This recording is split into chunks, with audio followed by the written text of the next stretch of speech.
Bonjour à tous et bienvenue dans cette nouvelle vidéo. Aujourd'hui, je voudrais aborder un thème que j'avais pas du tout prévu d'aborder, mais comme j'ai reçu des questions sur les réseaux sociaux, et je me suis dit que peut-être ça pourrait être utile à certains d'entre vous, puisqu'on va très bientôt sortir de cette phase de confinement strict pour aller vagabonder librement dans la nature, et que du coup, le port du masque va devenir fortement recommandé. Donc vous avez été plusieurs à me demander quel fond de teint on peut mettre sous le masque, comment on peut se maquiller sous le masque, voilà, si on travaille dans un endroit où on va le porter toute la journée.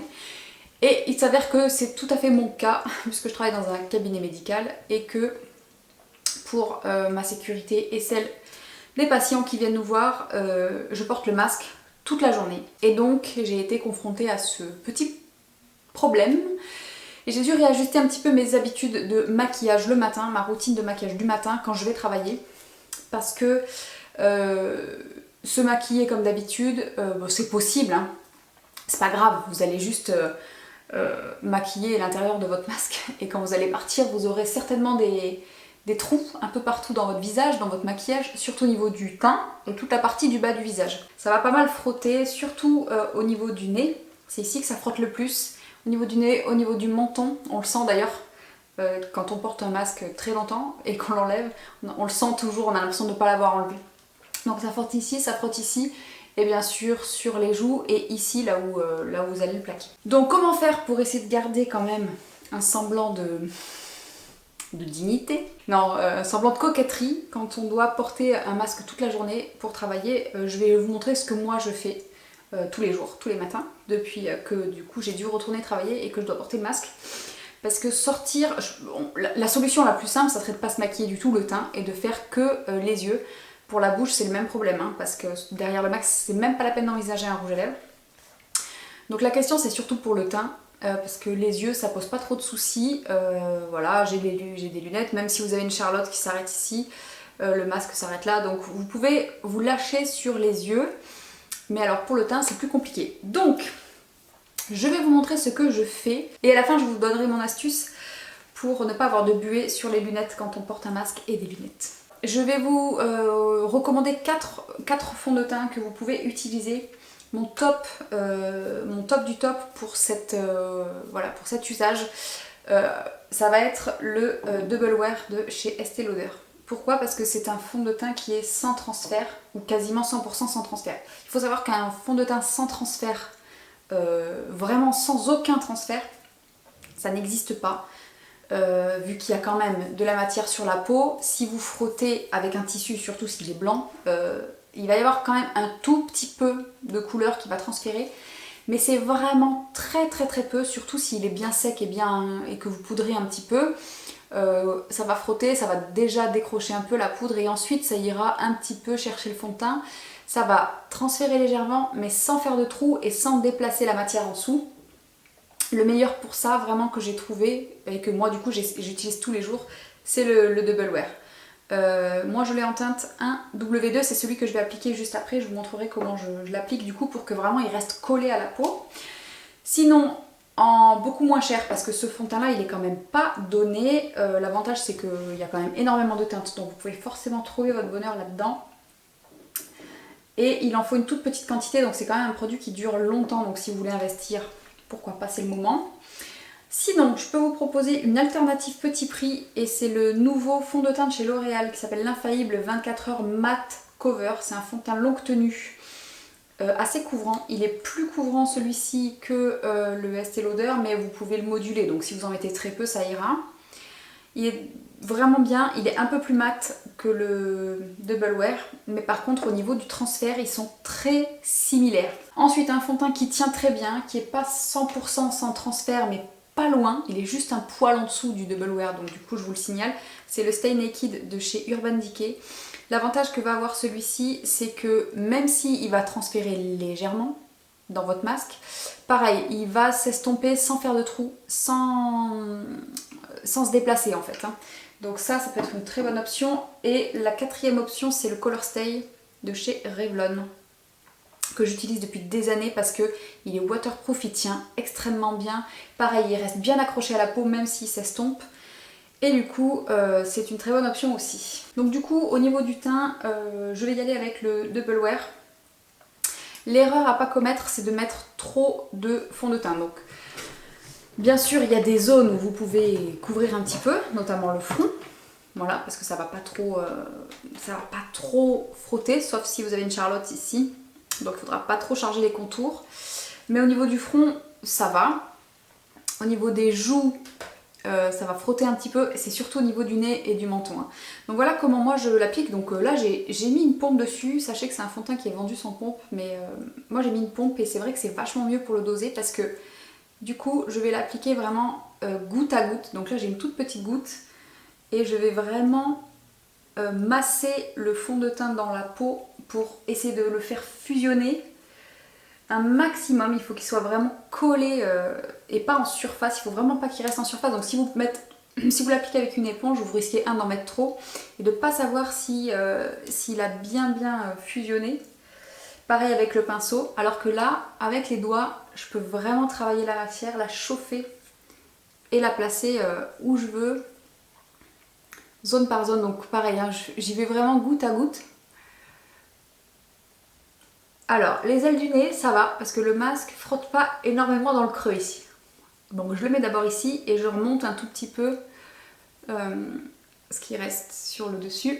Pareil de ce côté. Alors l'avantage c'est que du coup la routine maquillage du matin elle est beaucoup plus courte que d'habitude. Hein, puisque tous les produits type blush, highlighter, bronzer ici, oubliez, ça ne sert à rien. De toute façon, vu qu'on le verra pas, je vois pas pourquoi ça... Enfin, faut pas se casser la tête avec ça.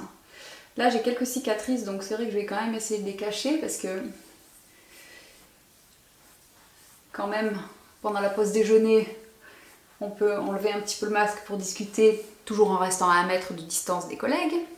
Donc voilà, je masse bien, vous voyez il n'y a aucun effet collant ni... c'est vraiment un fond de teint qui sèche complètement et pourtant il n'est pas très mat et il reste assez confortable. Pareil pour le menton, là j'ai 2 petites cicatrices. Alors il est évident que moi je vous déconseille de mettre une base en dessous du fond de teint parce que si vous mettez une base siliconée, le fond de teint va glisser dessus et il va très facilement se décrocher. Moi je trouve que ça fonctionne pas, même avec la base Urban Decay. Donc vraiment ce que je trouve le mieux c'est de coller vraiment le fond de teint à la peau directement. Et voilà, donc je rajoute petit à petit. Donc je sais que le front je peux y aller, mais je rajoute vraiment petit à petit le produit. Et je le fais bien pénétrer dans la peau. Jusqu'à ce que j'arrive à unifier à peu près comme je veux les zones de mon visage où j'ai besoin de couvrir plus.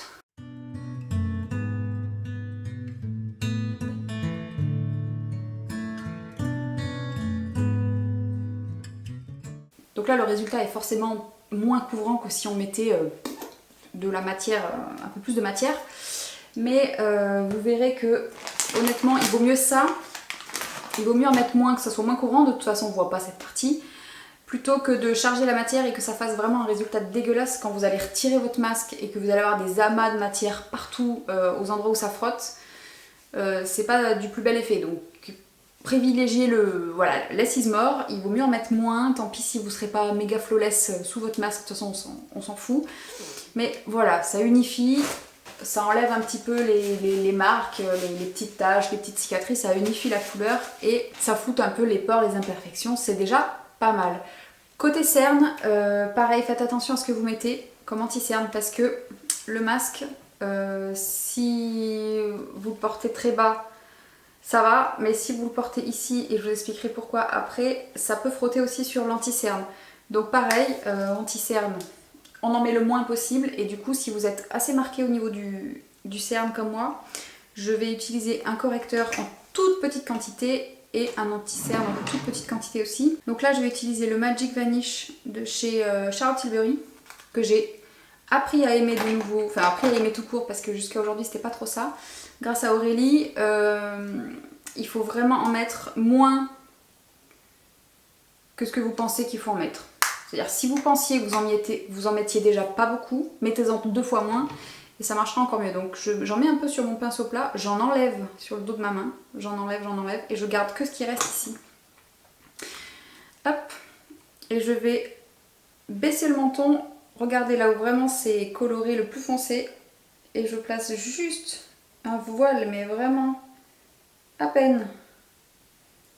Un voile de couleur sur la partie foncée, enfin la partie la plus sombre. Ici et ici. Je sais pas si du coup vous verrez la différence ici. Et après, quand je vais mettre l'anti-cerne, je vais pouvoir en mettre beaucoup moins. Donc là, je reprends du produit à peine sur ma main pour faire l'autre côté. Et hop.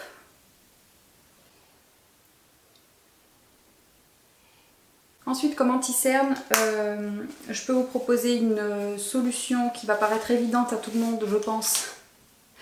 C'est le Shape Tape de chez Tarte parce que c'est l'anti-cerne le plus longue tenue que je connaisse. Il couvre suffisamment pour qu'on puisse en mettre à peine. Il tient très bien, il est mat, il n'a pas besoin d'être poudré ni rien, donc il accroche très bien. Donc c'est vers celui-ci qu'on pourrait se tourner. Et sinon j'ai pas mal utilisé aussi le Catrice Liquid Camouflage si vous cherchez un petit prix. Il est vraiment très bien aussi. Il tient bien, il migre pas, il se déplace pas parce que c'est un anti-cerne qui sèche aussi. Donc ça peut marcher pas mal pour vous. Je vais utiliser le Shape Tape. Une toute petite goutte sur le dos de ma main. Et avec mon petit pinceau de tout à l'heure là. Et donc je vais l'appliquer. Pas trop haut, c'est juste pour éclairer un petit peu. Voilà, donc il sèche extrêmement vite, donc là ça y est, il est déjà sec. Hop, on va en mettre un petit peu ici. Ça va tout de suite donner l'air plus réveillé. Et un petit peu dans mon coin interne. Voilà, parce que là ici dans le coin, point de masque qui touche, hein, ni de lunettes. Hop, voilà. Et on fait pareil de l'autre côté.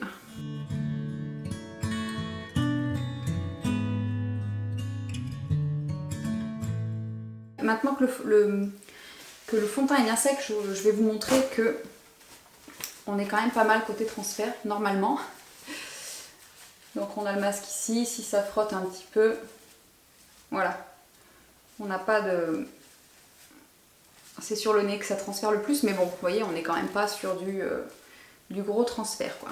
Bien sûr, je vous conseille de mettre une poudre qui sera transparente, parce que du coup, pas de couleur. Là, la poudre, c'est impossible que ça transfère pas. Hein, donc, c'est celle-ci que moi j'utilise, la You Are Cosmetics, la HD. Donc c'est une poudre absolument basique, transparente, que j'utilise depuis des années. Depuis le début, depuis que la marque existe en fait. Un petit voile. Donc je vais prendre un petit bronzer. Ici c'est le Fenty Beauty en teinte Indacen et hop, je peux quand même donner un semblant de contour à mon immense front. Et ensuite vous pouvez donc maquiller vos yeux. Là il n'y a pas de souci, vous pouvez faire ce que vous voulez. Donc moi je vais utiliser très simplement un petit fard à paupières en stick parce que c'est rapide et pour le matin c'est très bien. Voilà, j'essaye de prendre pas beaucoup de temps pour me maquiller. C'est un fard Kiko en stick, vous savez que je les surkiffe ces petits fards. Et là c'est la teinte 07, donc c'est un champagne.